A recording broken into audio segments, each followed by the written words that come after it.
المهم على انني الحمد لله هذه القضيه ديال الغرور ما عمرها لبساتني وما عمرها غادا تلبسناتني. راجل متواضع كنركب في الطوبيس ما كنسوق ما عندي طوموبيل ما والو، ديما غادي في الزنقه، الناس كلها كتحبني وكتعنقني وكتبوسني وكتصور معايا، وهذا فضل الله سبحانه وتعالى. هذا الشيء اللي كاين. اللهم امين يا الله. الله يوديك. شكون؟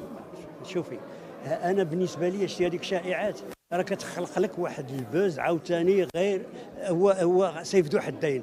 هو بالنسبه للعائله، ما كيعجبهمش شحال، ولكن بالنسبه للناس كيبدا حتى اللي ما كيعرفك يبقى سير الجمل شحال من واحد قاعد يقول لك بصح متي، كيهضر معاك وتيقول لك بصح متي. انا شحال من مره داروا لي ما لا لا ما انا بالنسبه لي العائله اللي ما كيعجبهم حالهم، انا بالنسبه لي عاديه، لان الاعمار بيد الله. كل شيء بنادم يقولوا راه مات وغنموت، راه شحال من خطره قالوا